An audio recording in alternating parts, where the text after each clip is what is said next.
A father stands in the center of a noise-filled marketplace, the midday sun burning the back of his neck, his fingers tightly gripping a small leather pouch. Apology. We assume God pardons us simply because he is too loving to hold a grudge. But if you look closer at the dirt floor economy of the title deed to your life is bought back from the kingdom of darkness, paid in full by the very God who demanded the payment. You have been Padah. You have been Lutru. You are owned by a new master. But a receipt only grants peace if you actually believe it is valid. And if the price was paid in full, there is a haunting question hanging over the modern church. Why do so many Christians still wake up every morning trying to pay off a debt that no longer exists? You wake up in the middle of the night, staring at the ceiling. The house is completely silent, but your mind is deafening. Your chest feels tight, carrying that vague, a familiar weight of not being quite good enough. You replay a harsh word you spoke yesterday, a habit you swore you had broken, a failure of character that still clings to your bones like damp clothing. And then, lying there in the dark, you do what you have been quietly trained to do. You try to make a payment. You mentally promise God you will wake up earlier tomorrow to pray. You vow to be more patient. You resolve to volunteer, to give more, to somehow construct a moral resume heavy enough to offset the guilt settling in your stomach. The ancient Near East. At the bloody reality of the altar, at the exact words chosen by the men who wrote these texts, you are treating your relationship with the creator of the universe like a spiritual mortgage. You assume you owe monthly installments of good behavior to keep the account in good standing. And when you inevitably miss a payment, you panic. You scramble to generate religious currency, terrified that God is pulling out the ledger, reviewing your file, and preparing to foreclose on your soul. Your anxiety is not a sign of spiritual maturity. It is the symptom of a phantom debt. Picture the absolute absurdity of it. You are standing on the Roman auction block. The heavy iron chains are already lying in the chalky dirt at your feet. The benefactor has already dropped the massive weight of silver onto the table. The auctioneer has already rolled up the legal parchment, sealed it with hot red wax, and declared the purchase complete. And yet, you are standing there, frantic, digging through your own pockets for loose change, trying to help pay for yourself. When you try to pay God back for your forgiveness with your morality, you are insulting the currency of the cross. You are essentially telling the God of Israel that the blood of the ultimate substitute was a generous down payment, but you will cover the remaining balance with your good deeds. We do this because a rescue we cannot see a mechanism that shatters the sentimental reading. Grace is not a waiver. It is a transaction.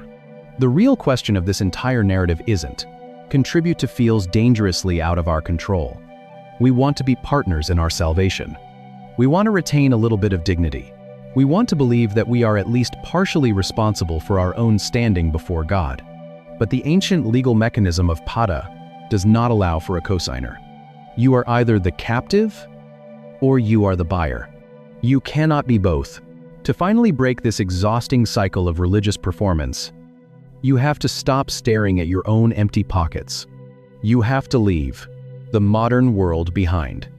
Step back into the dust of first-century Jerusalem and look at the exact moment the final payment was violently slammed onto the table. The sky turns black at noon. A cold wind blows across the skull-shaped hill.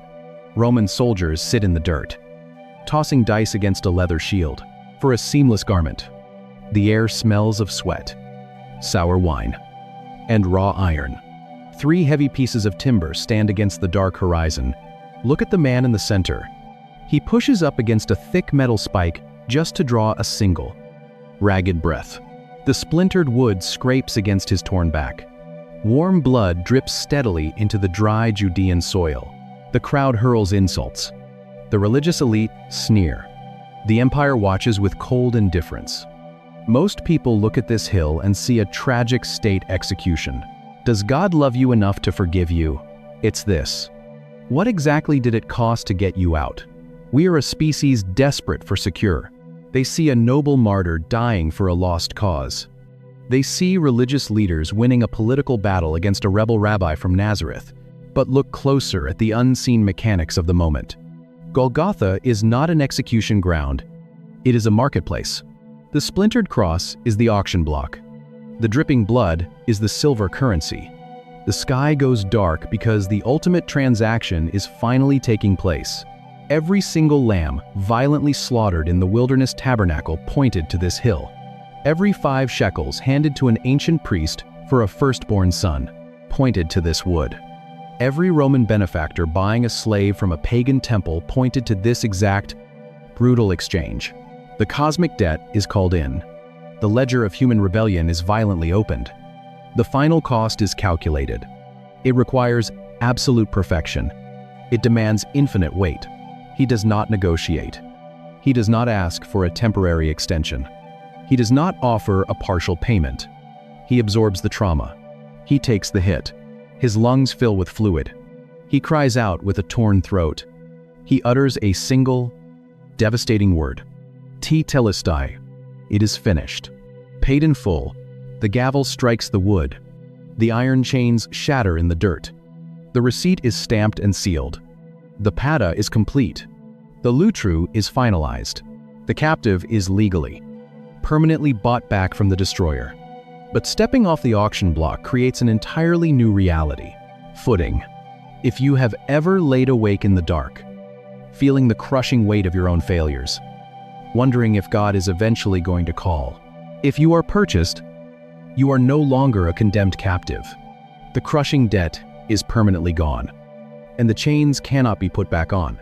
But freedom in the biblical sense is not what the modern world thinks it is. Because a purchased item belongs exclusively to the buyer, the modern mind violently rejects the concept of being owned. We are culturally conditioned to believe that the ultimate human achievement is absolute autonomy, the right to answer to no one, the power to steer your own ship, the ability to build a life entirely on your own terms. We think of freedom as an empty calendar and a blank slate. But the ancient authors understood a sociological reality that our modern obsession with independence tries desperately to ignore. You are always serving something. You are always yielding your time, your energy, and your loyalty to a master. If you do not belong to the God who bought you, you will inevitably belong to the crushing expectations of your career. You will belong to the sharp, metallic sting of a declining bank account, or the exhausting, endless pursuit of other people's approval. You can feel it in the heavy tension in your shoulders when you try to control a future that is slipping through your fingers. You can hear it in the hollow echo of a quiet house when you realize you have sacrificed your peace for a fleeting sense in your debts. You are suffering from a misdiagnosis.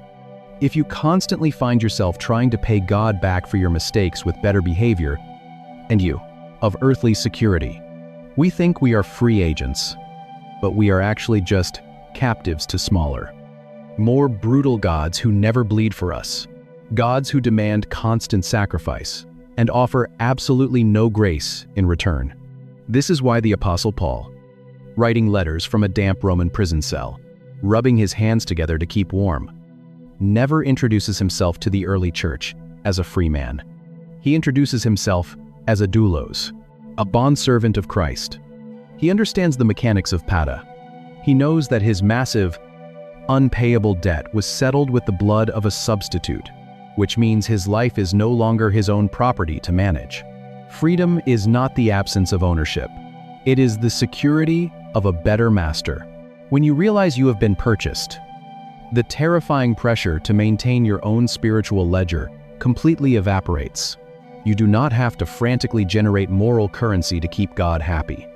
You do not have to stare at the ceiling at 2 a.m, wondering if your soul is going to be foreclosed on. The heavy iron chain of your own religious performance has been shattered, leaving you standing in the bright light of a finished work. You are safe, not because you are flawless, but because you are legally owned by someone who paid entirely too much to ever let you go. The debt is transferred. The payment is absorbed, are misunderstanding the mechanism of your own rescue. You are treating a legally binding receipt as if it were a temporary permission slip. To feel the captive is walked off the block, And when you pull back and look at the sheer scale of what this God has been doing since the very beginning, you start to see a rhythm that echoes across thousands of years of human history. A lamb bleeds out on a wooden doorframe, and a family walks free from 4 centuries of slavery. A father places 5 shekels of silver into a priest's hand, and a firstborn son is bought back from the altar. A spotless substitute is slaughtered in the desert dirt, and an unclean donkey survives a terrifying judgment. A poet king writes a song about the limits of human wealth and diagnoses a debt no earthly gold can cover. A Roman benefactor drops heavy coins onto a temple table, and a chained captive steps off the auction block. A battered rabbi hangs on a splintered cross under a black sky and utters a single word of finality. The creator of the universe absorbs the violent trauma of our rebellion, and the title deed to your soul is legally transferred forever.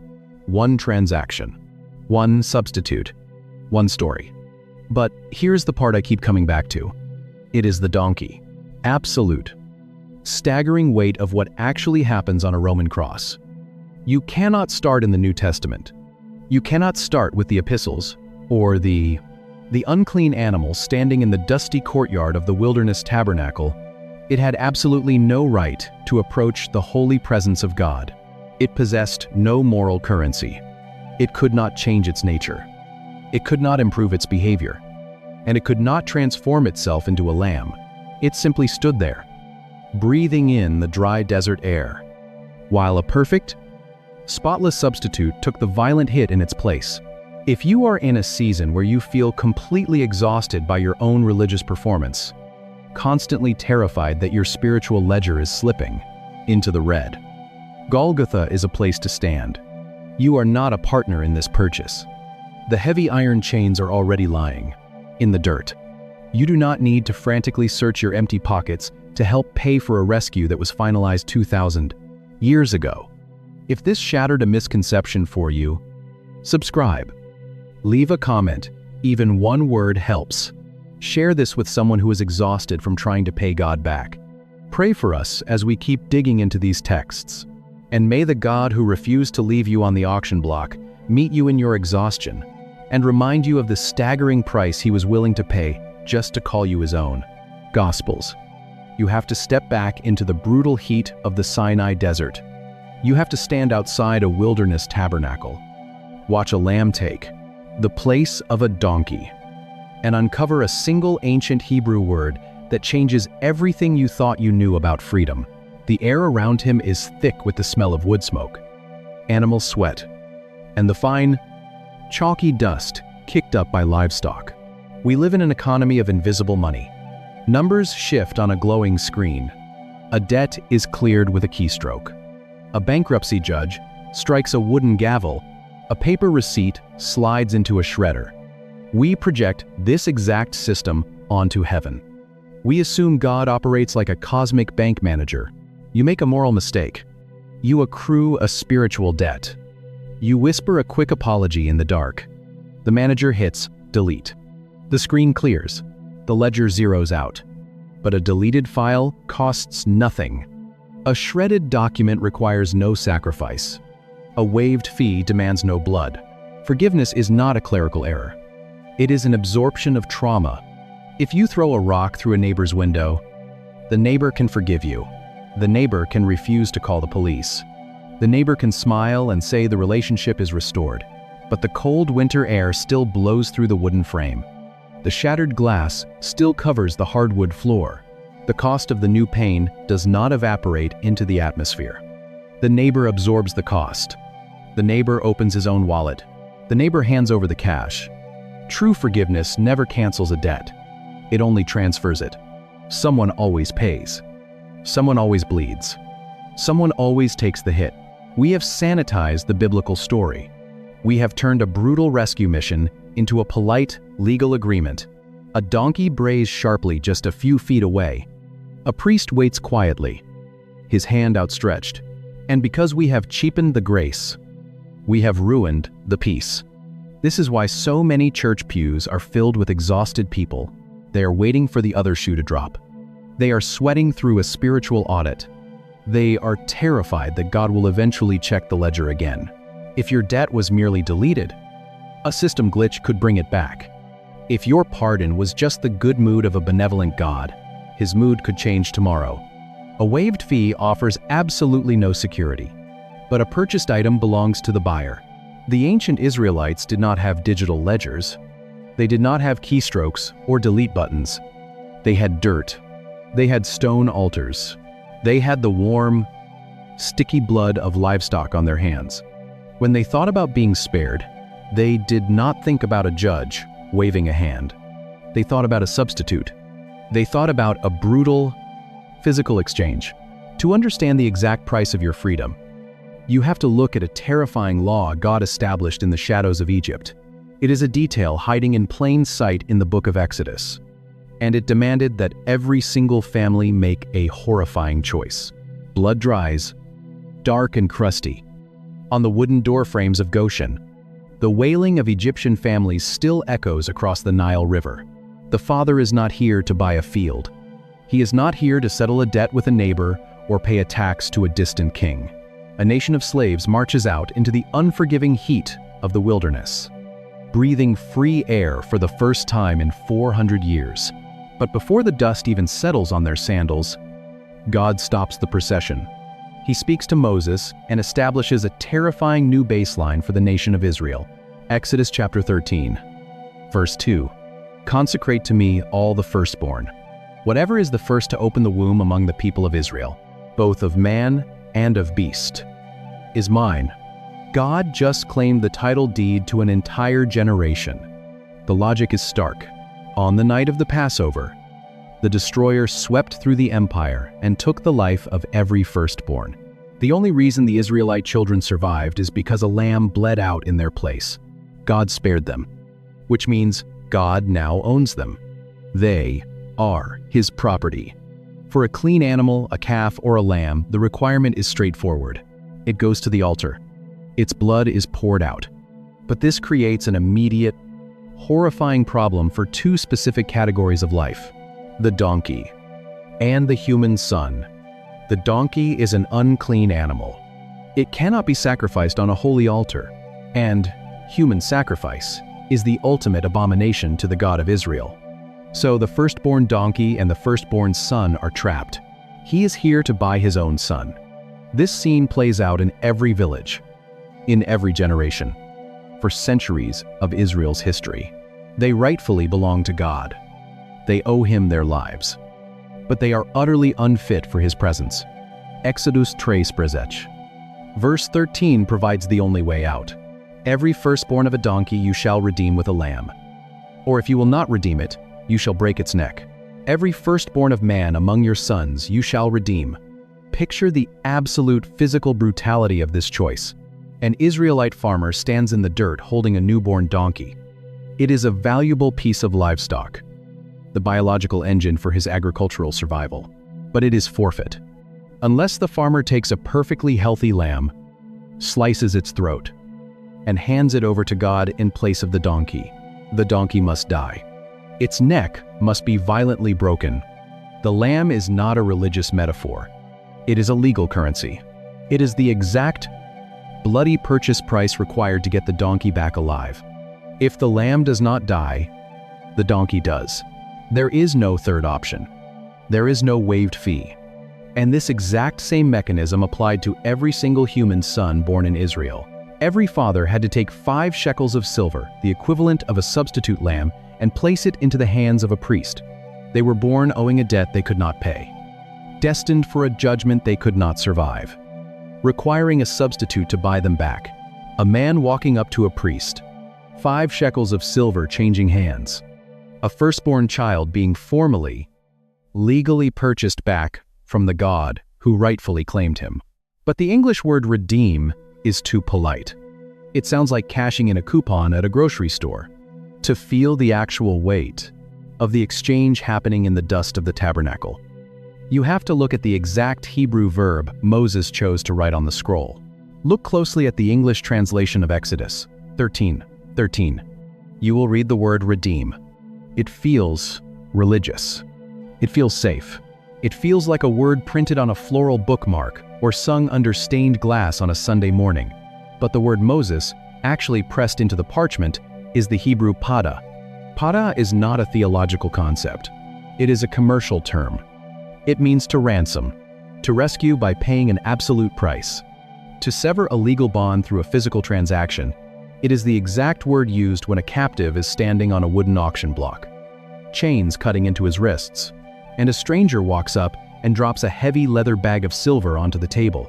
The chains fall off. The captive walks away. Not because the master was feeling merciful, but because the master was paid in full. If something about this ancient economic reality is stirring up questions you've never considered, you're exactly who this channel is for. It is a ritual etched into the daily rhythm of ancient life, and it holds the blueprint for the most misunderstood concept in the modern church. Drop a thought in the comments and hit subscribe. Because every week, we go deeper into the text than you knew was possible. So Padah becomes the haunting rhythm of Israel's history. A life is owed. A price is paid. A life is freed. It is the heartbeat of a nation learning that survival always requires a substitute. But centuries later, a poet king named David looks at this system and realizes a terrifying limitation. He writes a song about the absolute boundaries of human wealth. Psalm Nel Yakum Menta Uhdeksan. Verse 7, "Truly no man can ransom another, or give to God the price of his life. For the ransom of their life is costly and can never suffice." The word David uses for ransom is padah. He is diagnosing a fatal flaw in the human condition. A spotless lamb can padah a donkey. 5 shekels of silver can padah a baby boy in a dusty wilderness tabernacle. But nothing you possess can padah your own soul. Your good deeds are not heavy enough to tip the scale. Your frantic apologies cannot purchase the title deed. Your moral effort is a bankrupt currency trying to buy out an eternal debt. We spend our lives trying to padah ourselves with our performance, hoping God will accept our good intentions as a down payment. Grace is not a polite dismissal of what you owe. Most people assume the biblical idea of grace is simple: a free gift, a benevolent creator sitting on a cosmic throne, looking down at humanity's failures. It is the exact, agonizing payment of what you owe. This single root word changes how you read the entire arc of Scripture. But the transaction does not stop in the Hebrew text. To see the actual receipt, you have to cross the Mediterranean Sea, step out of the dirt of the ancient Near East, and walk into the stone-paved slave markets of the Roman Empire. A Roman auctioneer stands on a raised stone platform in a crowded plaza in Asia Minor. The midday sun beats down on the marble columns. Men, women, and children stand shivering despite the heat. They are stripped, prodded, and inspected. Chains scrape against the rough cobblestone. The empire runs on human capital. 60 million human beings are classified as property. They have no rights. They have no agency. They cannot simply choose to walk away. A debt is owed. Someone holds the deed. The Apostle Peter is writing a letter to believers scattered across this exact empire. 1 Peter chapter 1, verse 18. He tells them to look back at how they were rescued from the darkness of their former lives. He says they were ransomed. The word Peter uses is the Greek verb lutru. It is the exact first-century equivalent of the ancient Hebrew padah, and simply waving his hand to wipe the slate clean. We treat forgiveness like a divine coupon, infinitely printed, freely distributed, requiring nothing more than a quick, it means to liberate by the payment of a massive price. When Peter's audience hears this word, they do not think of a quiet church service. They hear the clink of metal. They think of the auction block. In the Roman world, there was a specific legal process called sacral manumission. A benefactor could walk into a pagan temple, hand the priest a heavy sum of money, and purchase a slave in the name of a god. The slave was legally bought by the deity, because they now belonged to the god. No human master could ever own them again. They were purchased, and therefore, they were free. But Peter makes a jarring contrast. He tells these early Christians exactly what currency was used to buy them off the block. You were ransomed from the futile ways inherited from your forefathers, not with perishable things such as silver or gold, but with the precious blood of Christ, like that of a lamb without blemish or spot. The silver used in the wilderness tabernacle was perishable. The gold used in the Roman market was temporary. But the blood of the ultimate substitute is eternal. The cross is not a symbol of religious devotion. It is a receipt of purchase. The donkey stands in the dust. The lamb bleeds. The captive stands on the block. The payment hits the table. The transaction initiated in Exodus is finally completed outside the walls of Jerusalem.